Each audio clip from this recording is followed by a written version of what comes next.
18 pound দিয়ে 1 KG শুটকি কিনে আনছি। আমাদের ওয়েদার কিন্তু দেওয়া যাবে না ক্যামেরা ধরলে। না না আসসালামু আলাইকুম, কি অবস্থা সবার? আলহামদুলিল্লাহ আমরা তো ভালো আছি। নতুন একটি ব্লগে সবাইকে স্বাগতম। 2 দিন তো এত কষ্ট করে শুটকির ভর্তা করলাম, কারণ শুটকিগুলো ভালো ছিল না, খেতে পারিনি, ফেলে দিছি পরে ভর্তা।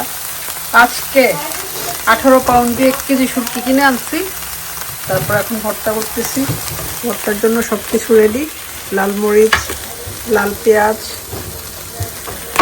এখন মনে হচ্ছে ভালো, একদম আমাদের ব্রাহ্মণবাড়িয়া। মরিচও ব্লেন্ড করে নিছি, তারপর হচ্ছে শুটকি একদম বড় বড় কাটা ছাড়াই নিছি, আর ছোটগুলো তো বাছা যাবে না, ব্লেন্ড হয়ে যাবে। পানি দিয়ে প্রসেসিং করবো, কারণ একটু ফেললেও মায়া লাগে। কয়েকদিন খুকি অনেক কষ্ট করছে শুটকি, সেজন্য আরো বেশি মায়া হয়েছে। হ্যাঁ, শুটকির প্রতি এখন বেশি মায়া হয়েছে। সন্তানের মতো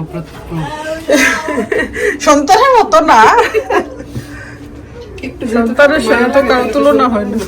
পাটা এটা কত স্মৃতি। আমার বড় আপু, যে আপু মারা গেছে, সে আপু দিছিল। পাটা আছে কিন্তু মানুষ নাই, দুনিয়ার নিয়ম। কি অবস্থা, কে করছে এগুলো? ঘুমাই গেছে গো, গোসল করে দিছিলাম। আমার বাসার অবস্থা আর বাসা নাই, এগুলো বড় হইলে তারপর আবার গুছাইতে হবে। এখন আর গুছাইও লাভ নেই, মানে নতুন নতুন জিনিস কিনে লাভ নেই। আমাদের ওয়েদার কিন্তু সুন্দর হয়ে গেছে, মাত্র কয়েকদিনই ঠান্ডা ছিল, এর এমন থাকলেই ভালো। শীত কমে গেছে মনে হচ্ছে, একদম স্প্রিং চলে আসছে।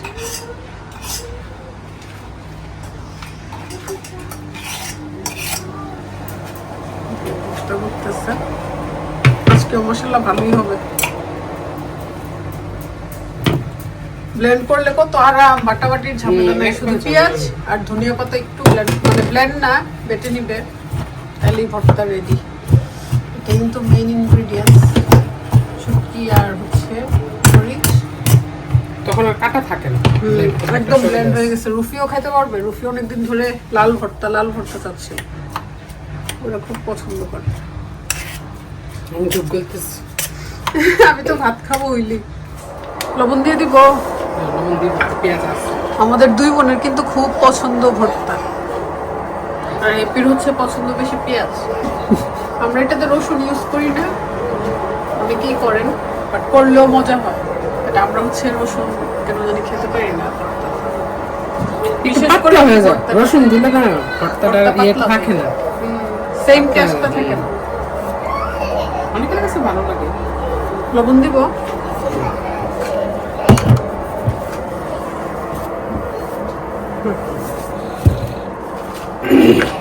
আজকে সব একসাথে।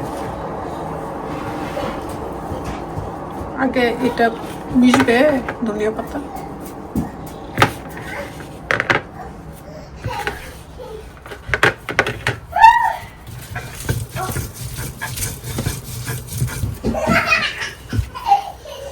পাটা মোছা ভাত, এটা কিন্তু সবচেয়ে বেশি মজা। এত মজা হয়েছে ভর্তা, লাকির জন্য রেখে দিব। এখানে পাটা দিয়ে খাচ্ছি র‍্যাপ করে। ওটা মুখে দেওয়া যাবে না ক্যামেরা ধরলে। না না ধরবো না।